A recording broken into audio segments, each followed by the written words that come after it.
How many of you all have been through a confirmation class? How many folks do we have that have been through a confirmation class?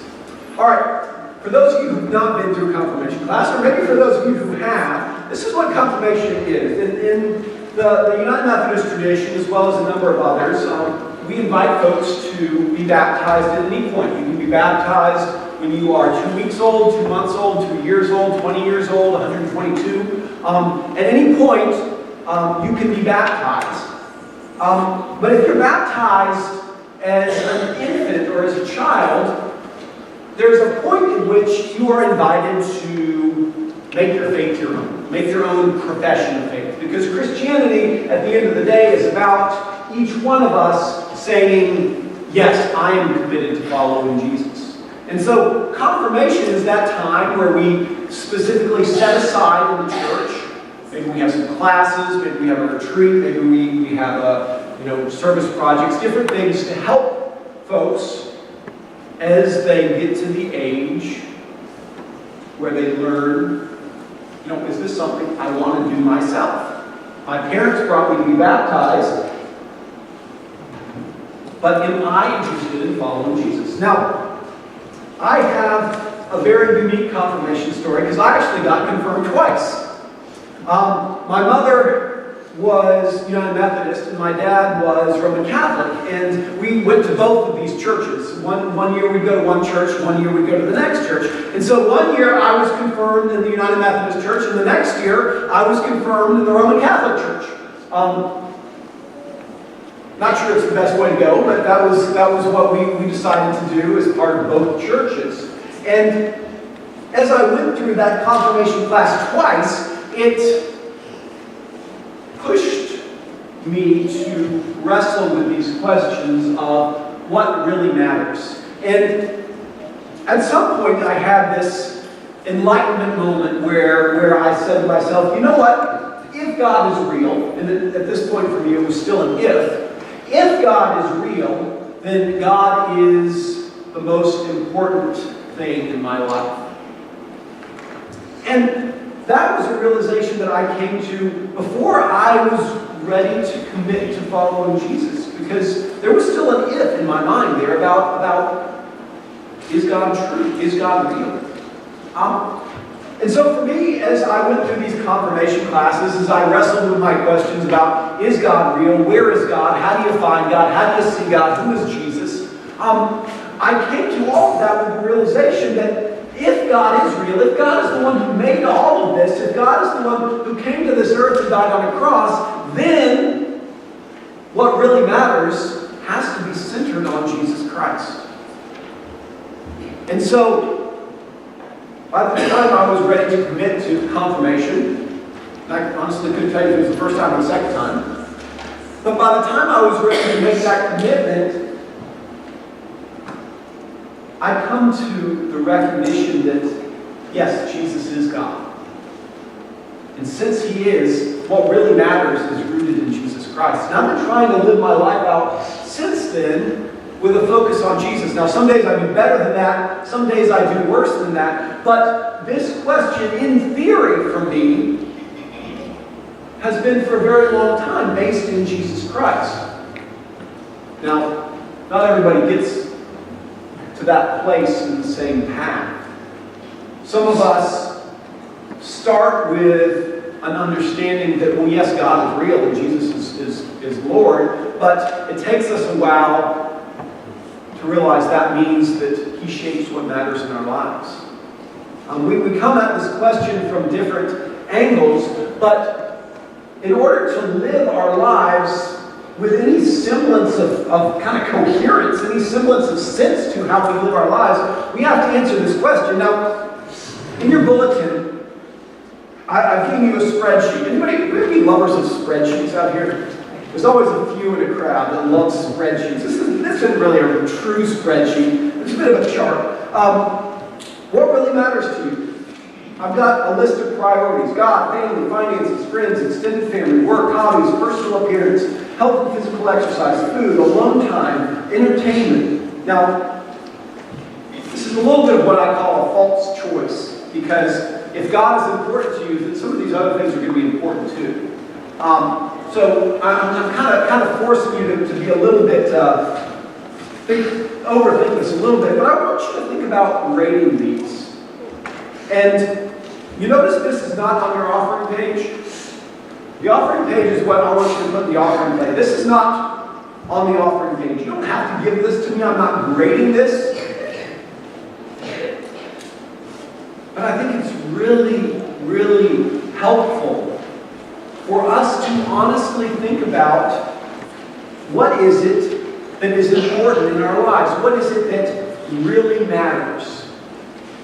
Now, I want to read to you from Philippians chapter 1. We're spending time in Philippians throughout this series on how we live looking forward. This is from Philippians 1. I pray your love will overflow more and more, and that you will keep on growing in knowledge and understanding. For I want you to understand what really matters, so that you may live pure and blameless lives until the day of Christ's return. May you always be filled with the fruit of your salvation, the righteous character produced in your life by Jesus Christ. For this will bring much glory and praise to God. Paul's prayer for them, and his prayer for us, and my prayer for us too, is this right here. That we would understand what really matters. And for Paul, this is rooted in both love and knowledge. It's fine to know something about God, but if you don't love God, then that knowledge doesn't ever get lived out in your life. You might know. Where's my KFC Sunday school class? We're supposed to overcome evil with what? With cookies. Good. Yes. I said, what is good in class? And they said cookies. So we talked about how you overcome evil with cookies. And then we came up with some ways to do that, right? Yes. And it's one thing to know that you're supposed to overcome evil with good, but it's another thing for the love of God and the love of your neighbor and even the love of your enemy to be in your heart so that you actually act that out and you find ways to take your cookies and overcome evil. Understanding what really matters is a head thing as well as a heart thing. And for us to get to a place where we can say, yes, God is what really matters. You know what? Matters not the least bit if we can say that with our heads, but our hearts don't line up with that, and our lives don't reflect that. And so I want to look at a story about a wee little man. Anybody know who I'm talking about? Yeah, station. Zacchaeus. Zacchaeus is our wee little man, and he learns what really matters, both in his head and his heart, and then you see it lived out in his actions. This is what Jesus tells us in Luke chapter 19. Luke writes this: Jesus entered Jericho and made his way through town, and there was a man there named Zacchaeus. He was the chief tax collector in the region and had become very rich. He tried to get a look at Jesus, but he was too short to see over the crowd. And so he ran ahead and climbed a sycamore fig tree beside the road, for Jesus was going to pass that way. When Jesus came by, he looked up at Zacchaeus and he called him by name. Zacchaeus, he said, quick, come down. I must be a guest in your home today. Zacchaeus quickly climbed down and took Jesus to his house in great excitement and joy. But the people were displeased. Jesus has gone to be a guest of a notorious sinner, they wondered. Meanwhile, Zacchaeus stood before the Lord and said this. He said, I will give half my wealth to the poor, Lord, and if I cheated people on their taxes, I will give them back 4 times as much. Jesus responded, salvation has come to this home today, for this man has shown himself to be a true son of Abraham. For the Son of Man came to seek and to save those who are lost. Zacchaeus was a tax collector. He was a chief tax collector. And tax collectors in Jesus' day were the epitome, the example of what it meant to be corrupt, of what it meant to be money-loving over people, what it meant to be sellouts to your own nation because they served the Romans, who were the conquering army. Tax collectors were the example of everything that was wrong in Jesus' day. And so you can understand why people get a little bit grumpy when Jesus goes to stay with this notorious sinner. But here's the thing that happens. Somehow, somewhere along the way here, Zacchaeus comes to understand what really matters. And he shifts gears. Tax collectors were about the most money-centered people you could imagine. They used their authority to make people pay them extra taxes. Because that was basically, they had unlimited authority to charge you taxes. And so they could charge as much as they wanted, and they would rake it all in. When he comes to realize what truly matters, it's not just a head thing. And it's not just a heart thing. Because for him, it becomes how he lives this out. I will give half my wealth to the poor. If I've cheated people, I will pay them back 4 times as much. And Jesus says, today salvation has come. Not because you get saved by giving away your money, but because he realized what really mattered was not hoarding the money that he spent his whole life, his whole career focused on, how do I get more for me? That's not what really matters. What really matters is loving the people around me, caring for the poor, being honest and just in my dealings with people. And so he shows that by giving away his money. And Jesus says, hey, this guy gets it. This guy understands what really matters. Salvation has come to this home today. For this man has shown himself to be a true son of Abraham. Abraham was the father of faith for the Jewish people. They all considered themselves to be children of Abraham, but when John the Baptist came along, he said, you know what? God can raise up children of Abraham out of rocks. It doesn't matter that you are biologically descended from Abraham. What matters is that you are a true child, one who lives out of the things that matter to God.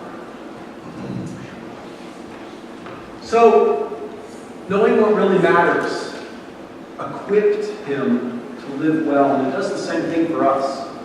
It allows us to be the kind of people who look towards the future with an idea of where we're headed, an idea of what priorities are going to help us get through the next day, and the next week, and the next year.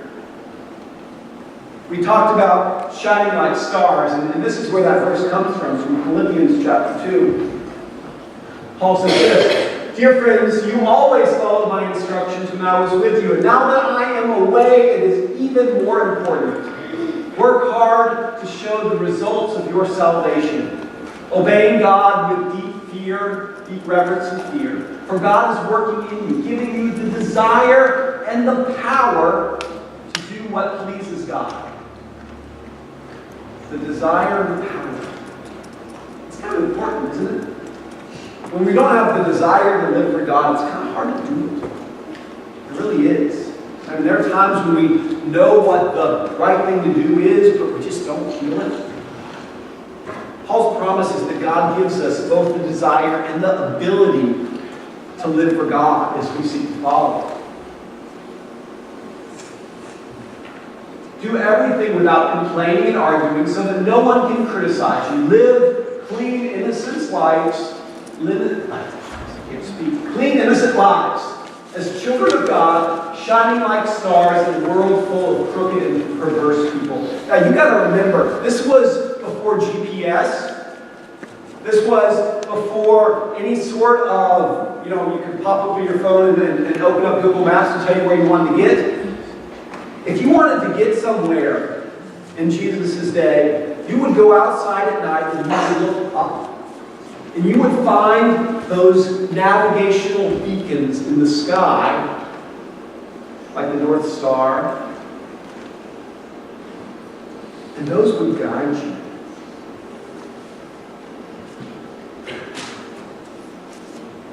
Are we willing to be the North Star in someone's life? People who say, you know what, I know what matters. I've sat in the sun. I've absorbed the light from God, and now I'm going to shine for you because it's dark. God, it's dark out there. And when I say it's dark, I mean it's hard to know which way to go. We live in a world where everybody says, hey, come this way, hey, come that way, go this way, go that way.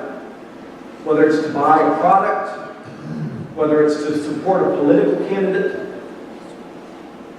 whether it's to raise them some money or to support some cause, there are a million different things telling me which way to go, and it is dark. People need a star to show them the way. And we can do that. We can be that as we live out of what really matters. What makes the North Star so helpful is it doesn't move.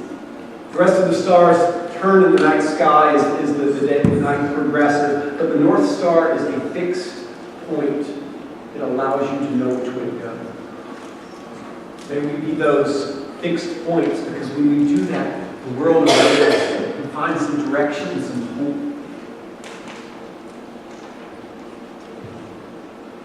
But we can only do that when we ourselves know what really matters, when we ourselves are able to live out of what really matters. And so, here's the thing for us. We got to be able to honestly answer this question. How important is seeking and following God in our understanding of what really matters?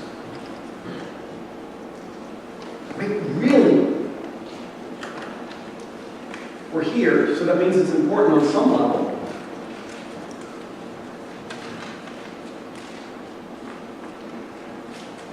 My hope and my prayer is that we would find ways for this to always be growing more and more central in our lives as we seek to follow God. Seek to light the way for others. Take some time to think about this. Where's God on this list? How can we help God move up a little higher as we follow Him? Let's pray together. Lord, we're thankful for this day. We're thankful for the stars in our life, the people who have helped us to see what really matters, the people who have shown us how to live. May we be those stars, Lord, those navigational beacons for the world around us. May we know what really matters, Lord. May we desire from you. We trust, God, that you're able to do all this in us and even more through us. And so we lay our hearts and our lives before you. In Christ's name we pray. Amen.